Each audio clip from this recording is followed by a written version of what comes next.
Now, Chapter 9 is all about the muscles, and we'll talk first about the skeletal and then the smooth and cardiac muscle fibers. So what are the different kinds of muscle that we have?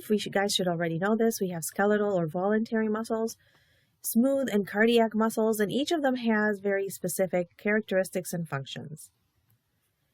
So we'll talk about the characteristics of your skeletal muscle fibers, and muscle fiber is synonymous with a skeletal muscle cell, so we can call them either or, and I would rather use the image in order to explain the parts of a muscle cell. So all of this that you're seeing right here is considered one single muscle cell, or you could also call it a muscle fiber. So we have the cell membrane. It is known as the sarcolemma. And you can see here these T-tubules are extremely important. These are going to allow, you can see them opening to the outside. So these are like invaginations of the sarcolemma to the inside of the cell. They again are known as a T-tubule or a transverse tubule. They connect the extracellular fluid to the inside of the muscle cell. They are part of a triad. So in the middle, there's a T-tubule, and then on the sides, we have what are known as the cisterns of the sarcoplasmic reticulum. The blue structure, known as the sarcoplasmic reticulum, is the ER, or the endoplasmic reticulum of the muscle. It just gets a fancier term. And these two little tubes on the sides of the T-tubule are known as the cisterns. And this is where, you can see it right here, this is where we store calcium ions. So that triad is extremely important for muscle contraction. Through the T-tubule, that's where the action potential will reach the inside of the cell, and this is where calcium is going to be released, and we need calcium for muscle contraction. Because skeletal muscle fibers are big, they are multinucleated. They also have tons of mitochondria, as you can see. And they have myofibrils. Myofibrils are the contractile fibers made out of different kinds of protein. So we have the thin fibers, and we have thick fibers. We'll talk a little bit more about these myofibrils in the next couple of slides. The cytoplasm of the cell is known as the sarcoplasm. Again, sarco just means flesh, so anything related to the muscle will kind of get that term.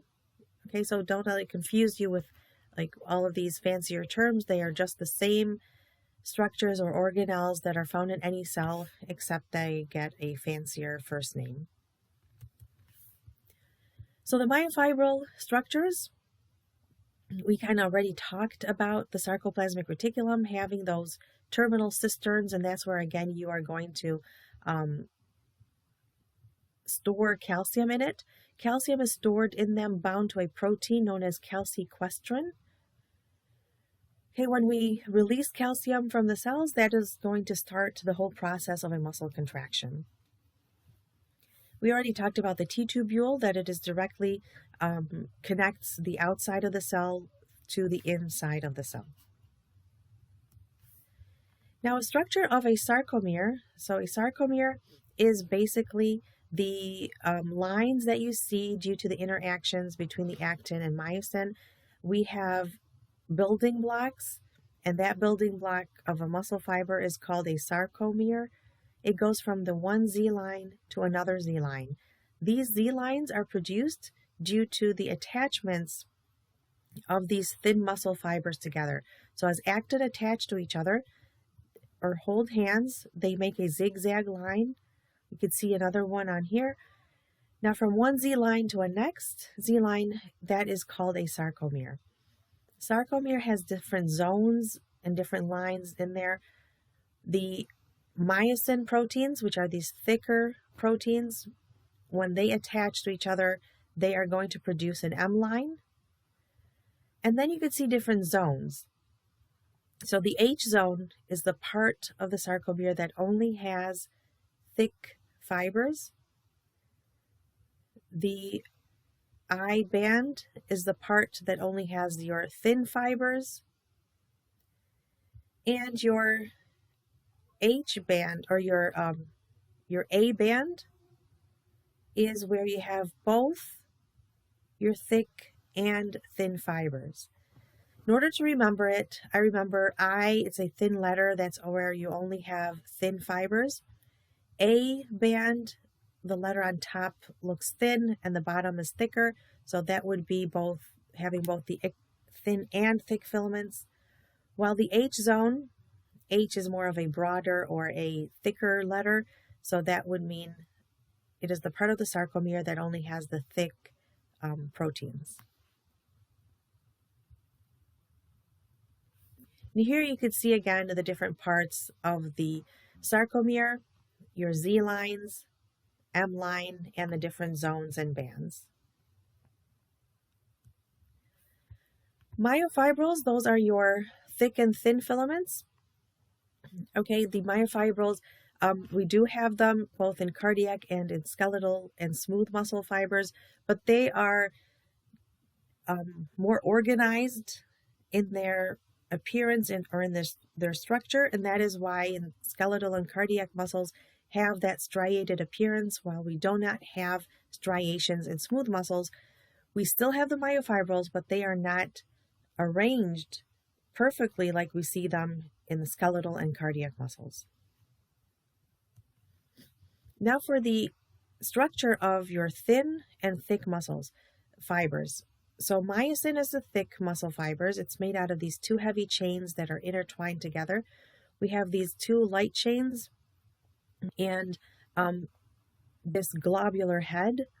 That globular head has an area where ATP can attach to, known as the ATP binding site.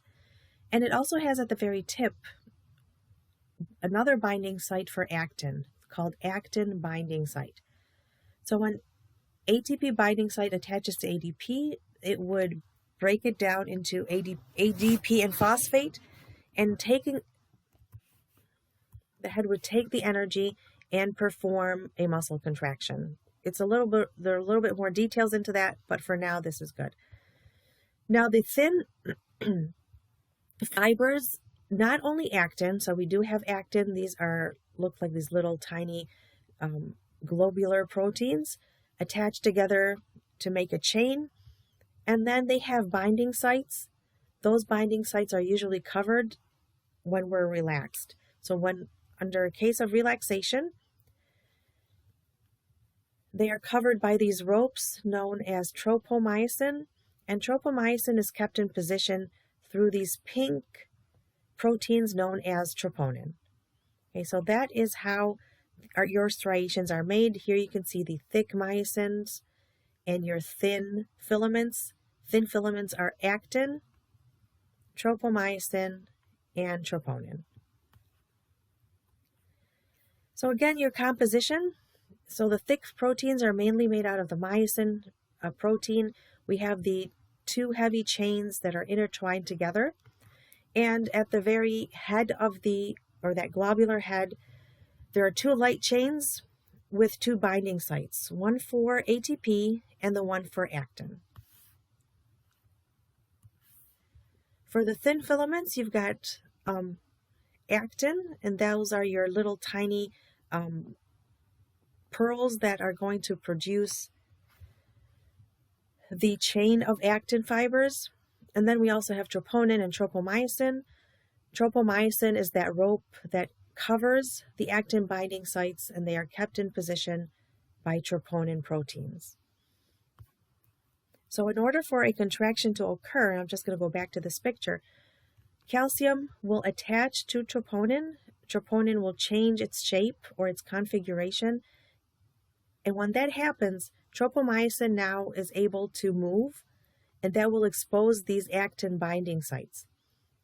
Now the myosin heads will reach over and attach to the actin binding sites, leading to a muscle contraction.